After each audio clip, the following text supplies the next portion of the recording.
Aire frío, por H.P. Lovecraft. Me piden que explique por qué temo a las corrientes de aire frío, por qué tirito más que otros al entrar en una habitación fría y parece como si sintieran náuseas y repulsión cuando el fresco viento de anochecer empieza a deslizarse por entre la calurosa atmósfera de un apacible día otoñal. Según algunos, reacciono frente al frío como otros lo hacen frente a los malos olores. Impresión esta que no negaré. Lo que haré es referir el caso más espeluznante que me ha sucedido, para que ustedes juzguen en consecuencia si constituye o no una razonada explicación de esta peculiaridad mía. Es una equivocación creer que el horror se asocia inextricablemente con la oscuridad, el silencio y la soledad. Yo me di de bruces con él en plena tarde, en pleno ajetreo de la gran urbe y en medio del bullicio propio de una destartalada y modesta pensión, en compañía de una prosaica patrona y 2 fornidos hombres. En la primavera de 1923 había conseguido un trabajo bastante monótono y mal remunerado en una revista de la ciudad de Nueva York, y viéndome imposibilitado de pagar un sustancioso alquiler, empecé a mudarme de una pensión barata a otra en busca de una habitación que reuniera las cualidades de una cierta limpieza, un mobiliario que pudiera pasar y un precio lo más razonable posible. Pronto comprobé que no quedaba más remedio que elegir entre soluciones malas, pero tras algún tiempo recalé en una casa situada en la calle 14 Oeste que me desagradó bastante menos que las otras en que me había alojado hasta entonces. El lugar en cuestión era una mansión de piedra rojiza de 4 pisos, que debía datar de finales de la década de 1840, y provista de mármol y obra de marquetería cuyo herrumbroso y descolorido esplendor era muestra de la exquisita opulencia que debió tener en otras épocas.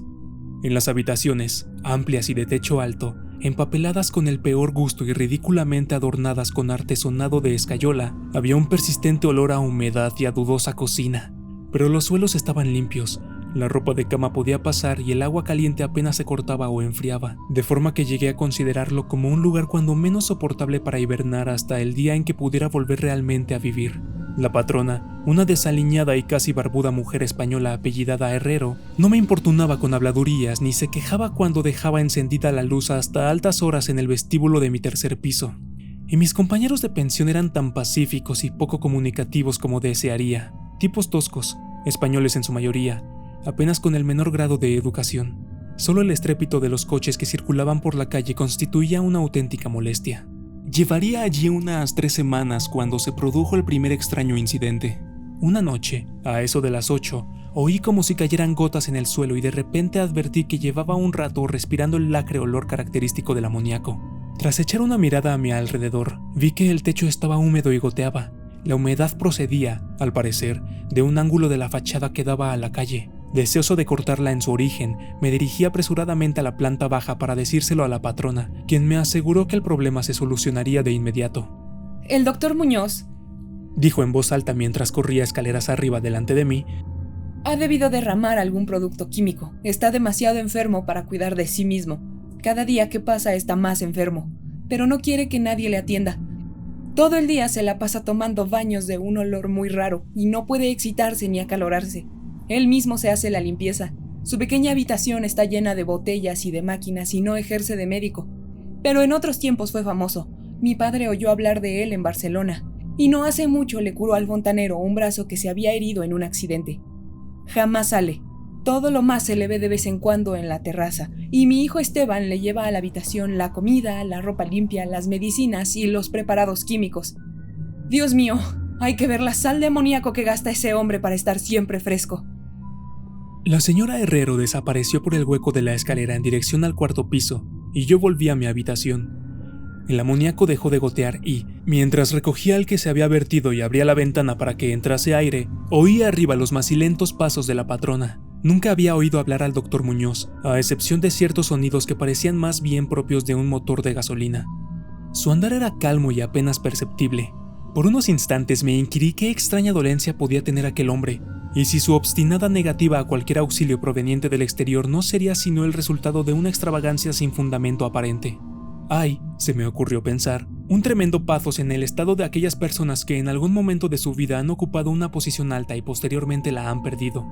Tal vez no hubiera conocido nunca al doctor Muñoz, de no haber sido por el ataque al corazón que de repente sufrí una mañana mientras escribía en mi habitación. Los médicos me habían advertido del peligro que corría si me sobrevenían tales accesos, y sabía que no había tiempo que perder. Así pues, recordando lo que la patrona había dicho acerca de los cuidados prestados por aquel enfermo al obrero herido, me arrastré como pude hasta el piso superior y llamé débilmente a la puerta justo encima de la mía. Mis golpes fueron contestados en buen inglés por una extraña voz, situada a cierta distancia a la derecha de la puerta, que preguntó cuál era mi nombre y el objeto de mi visita. Aclarados ambos puntos, se abrió la puerta contigua a la que yo había llamado. Un soplo de aire frío salió a recibirme a manera de saludo, y aunque era uno de esos días calurosos de finales de junio, me puse a tiritar al traspasar el umbral de una amplia estancia, cuya elegante y suntuosa decoración me sorprendió en tan destartalado y mugriento nido. Una cama plegable desempeñaba ahora su diurno papel de sofá, y los muebles de caoba, lujosas cortinas, antiguos cuadros y añejas estanterías hacían pensar más en el estudio de un señor de buena crianza que en la habitación de una casa de huéspedes. Pude ver que el vestíbulo que había encima del mío, la pequeña habitación llena de botellas y máquinas a la que se había referido la señora Herrero, no era sino el laboratorio del doctor, y que la principal habitación era la espaciosa pieza contigua a este, cuyos confortables nichos y amplio cuarto de baño le permitían ocultar todos los aparadores y engorrosos ingenios utilitarios. El doctor Muñoz, no cabía duda, era todo un caballero culto y refinado. La figura que tenía ante mí era de estatura baja, pero extraordinariamente bien proporcionada, y llevaba un traje un tanto formal de excelente corte, una cara de nobles facciones, de expresión firme aunque no arrogante, adornada por una recortada barba de color gris metálico, y unos anticuados quevedos que protegían unos oscuros y grandes ojos coronando una nariz aguileña. Conferían un toque moruno a una fisonomía por lo demás predominante celtibérica. El abundante y bien cortado pelo, que era prueba de puntuales visitas al barbero, estaba partido con gracia por una raya encima de su respetable frente. Su aspecto general sugería una inteligencia fuera de lo corriente y una crianza y educación excelente. No obstante, al ver al doctor Muñoz en medio de aquel chorro de aire frío, experimenté una repugnancia que nada en su aspecto parecía justificar. Solo la palidez de su tez y la extrema frialdad de su tacto podrían haber proporcionado un fundamento físico para semejante sensación, e incluso ambos defectos eran excusables habida cuenta de la enfermedad que padecía aquel hombre. Mi desagradable impresión pudo también deberse a aquel extraño frío, pues no tenía nada de normal en tan caluroso día, y lo anormal suscita siempre aversión, desconfianza y miedo. Pero la repugnancia cedió pronto a la admiración, pues las extraordinarias dotes de aquel singular médico se pusieron al punto de manifiesto a pesar de aquellas heladas y temblorosas manos por las que parecía no circular sangre. Le bastó una mirada para saber lo que me pasaba, siendo sus auxilios de una destreza magistral. Al tiempo, me tranquilizaba con una voz finamente modulada, aunque extrañamente hueca y carente de todo timbre, diciéndome que él era el más implacable enemigo de la muerte, y que había gastado su fortuna personal y perdido a todos sus amigos por dedicarse toda su vida a extraños experimentos para hallar la forma de detener y extirpar la muerte. Algo de benevolente fanatismo parecía advertirse en aquel hombre. Mientras seguía hablando en un tono casi locuaz al tiempo que me auscultaba el pecho y mezclaba las drogas que había tomado de la pequeña habitación destinada al laboratorio hasta conseguir la dosis debida. Evidentemente, la compañía de un hombre educado debió parecerle una rara novedad en aquel miserable antro. De ahí que se lanzara a hablar más de lo acostumbrado a medida que rememoraba tiempos mejores. Su voz, aunque algo rara, tenía al menos un efecto sedante, y ni siquiera pude percibir su respiración mientras las fluidas frases salían con exquisito esmero de su boca. Trató de distraerme de mis preocupaciones hablándome de sus teorías y experimentos, y recuerdo con qué tacto me consoló acerca de mi frágil corazón, insistiendo en que la voluntad y la conciencia son más fuertes que la vida orgánica misma. Decía que si lograba mantenerse saludable y en buen estado el cuerpo, se podía, mediante el esforzamiento científico de la voluntad y la conciencia, conservar una especie de vida nerviosa, cualesquiera que fuesen los graves defectos, disminuciones o incluso ausencia de órganos específicos que se sufrieran. Algún día, me dijo medio en broma, me enseñaría cómo vivir, o al menos llevar una cierta existencia consciente, sin corazón. Por su parte, sufría de una serie de dolencias que lo obligaban a seguir un régimen muy estricto, que incluía la necesidad de estar expuesto constantemente al frío.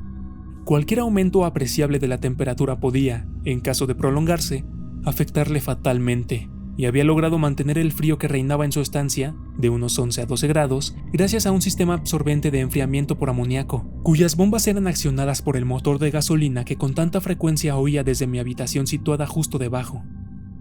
Recuperado del ataque en un tiempo extraordinariamente breve, salí de aquel lugar helado convertido en ferviente discípulo y devoto del genial recluso. A partir de ese día le hice frecuentes visitas siempre con el abrigo puesto.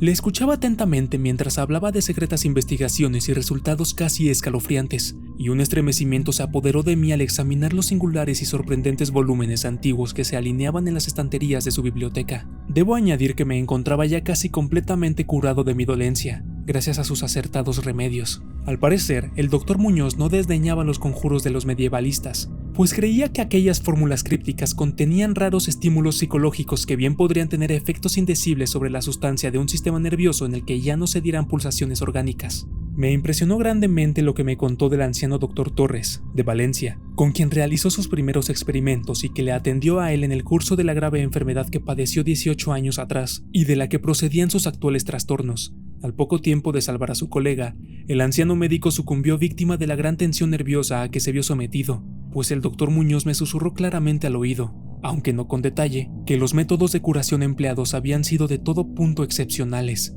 con terapéuticas que no serían seguramente del agrado de los galenos de cuño tradicional y conservador. A medida que transcurrían las semanas, observé con dolor que el aspecto físico de mi amigo iba desmejorándose, lenta pero irreversiblemente, tal como me había dicho la señora Herrero. Se intensificó el lívido aspecto de su semblante, su voz se hizo más hueca e indistinta, sus movimientos musculares perdían coordinación de día en día y su cerebro y voluntad desplegaban menos flexibilidad e iniciativa. El Dr. Muñoz parecía darse perfecta cuenta de tan lamentable empeoramiento, y poco a poco su expresión y conversación fueron adquiriendo un matiz de horrible ironía que me hizo recobrar algo de la indefinida repugnancia que experimenté al conocerle. El Dr. Muñoz adquirió con el tiempo extraños caprichos, aficionándose a las especias exóticas y al incienso egipcio, hasta el punto en que su habitación se impregnó de un olor semejante a la tumba de un faraón enterrado en el Valle de los Reyes. Al mismo tiempo, su necesidad de aire frío fue en aumento y, con mi ayuda, amplió los conductos de amoníaco de su habitación y transformó las bombas y sistemas de alimentación de la máquina de refrigeración hasta lograr que la temperatura descendiera a un punto de entre 1 y 4 grados. Y, finalmente, incluso a 2 bajo cero. El cuarto de baño y el laboratorio conservaban una temperatura algo más alta, a fin de que el agua no se helara y pudieran darse los procesos químicos. El huésped que habitaba en la habitación contigua se quejó del aire glacial que se filtraba a través de la puerta de comunicación, así que tuve que ayudar al doctor a poner unos tupidos cortinajes para solucionar el problema. Una especie de creciente horror, desmedido y morboso, pareció apoderarse de él. No cesaba de hablar de la muerte, pero estallaba en sordas risas cuando, en el curso de la conversación, se aludía con suma delicadeza a cosas como los preparativos para el entierro o los funerales. Con el tiempo, el doctor acabó convirtiéndose en una desconcertante y hasta desagradable compañía, pero en mi gratitud por haberme curado, no podía abandonarle en manos de los extraños que le rodeaban, así que tuve buen cuidado de limpiar su habitación y atenderle en sus necesidades cotidianas, embutido en un grueso gabán que me compré especialmente para tal fin. Asimismo, le hacía el grueso de sus compras, aunque no salía de mi estupor ante algunos de los artículos que me encargaba comprar en las farmacias y almacenes de productos químicos. Una creciente e indefinible atmósfera de pánico parecía desprenderse de su estancia. La casa entera, como ya he dicho, despedía un olor a humedad, pero el olor de las habitaciones del Dr. Muñoz era aún peor, y no obstante las especias, el incienso y el acre perfume de los productos químicos de los ahora incesantes baños, que insistía en tomar sin ayuda alguna, comprendí que aquel olor debía guardar relación con su enfermedad, y me estremecí al pensar cuál podría ser. La señora Herrero se santiguaba cada vez que se cruzaba con él, y finalmente lo abandonó por completo en mis manos, no dejando siquiera que su hijo, Esteban, siguiese haciéndole los recados. Cuando yo le sugería la conveniencia de avisar a otro médico, el paciente montaba en el máximo estado de cólera que parecía atreverse a alcanzar. Temía sin duda el efecto físico de una violenta emoción, pero su voluntad y coraje crecían en lugar de menguar, negándose a meterse en la cama. La lasitud de los primeros días de su enfermedad dio paso a un retorno de su vehemente ánimo, hasta el punto que parecía desafiar a gritos al demonio de la muerte aun cuando corriese el riesgo de que el tradicional enemigo se apoderase de él. Dejó prácticamente de comer, algo que curiosamente siempre dio la impresión de ser una formalidad en él, y solo la energía mental que le restaba parecía librarle del colapso definitivo. Adquirió la costumbre de escribir largos documentos, que sellaba con cuidado y llenaba de instrucciones para que a su muerte los remitiera yo a sus destinatarios. Estos eran en su mayoría de las Indias occidentales, pero entre ellos se encontraba un médico francés famoso en otro tiempo, y al que ahora se le daba por muerto, y del que se decían las cosas más increíbles. Pero lo que hice en realidad fue quemar todos los documentos antes de enviarlos o abrirlos. El aspecto y la voz del Dr. Muñoz se volvieron absolutamente espantosos, y su presencia casi insoportable. Un día de septiembre, una inesperada mirada suscitó una crisis epiléptica en un hombre que había venido a reparar la lámpara eléctrica de su mesa de trabajo. Ataque del que se recuperó gracias a las indicaciones del doctor mientras se mantenía lejos de su vista. Aquel hombre, harto sorprendentemente, había vivido los horrores de la Gran Guerra sin sufrir tamaña sensación de terror. Un día, a mediados de octubre, sobrevino el horror de los horrores de forma pasmosamente repentina. Una noche, a eso de las 11, se rompió la bomba de la máquina de refrigeración, por lo que pasadas 3 horas resultó imposible mantener el proceso de enfriamiento del amoníaco. El doctor Muñoz me avisó dando golpes en el suelo, y yo hice lo imposible por reparar la avería, mientras mi vecino no cesaba de lanzar imprecaciones en una voz tan exánime y espeluznantemente hueca que excede toda posible descripción.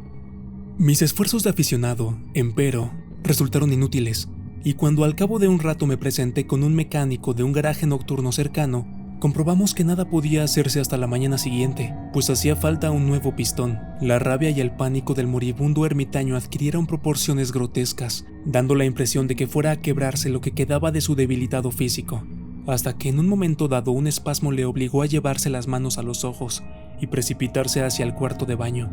Salió a tientas de allí con el rostro fuertemente vendado, y ya no volvía a ver sus ojos. El frío reinante en la estancia empezó a disminuir de forma harto apreciable, y a eso de las 5 de la mañana el doctor se retiró al cuarto de baño, al tiempo que me encargaba le procurase todo el hielo que pudiera conseguir en las tiendas y cafeterías abiertas durante la noche. Cada vez que regresaba de alguna de mis desalentadoras correrías y dejaba el botín delante de la puerta cerrada del baño, podía oír un incansable chapoteo dentro, y una voz ronca que gritaba: ¡Más!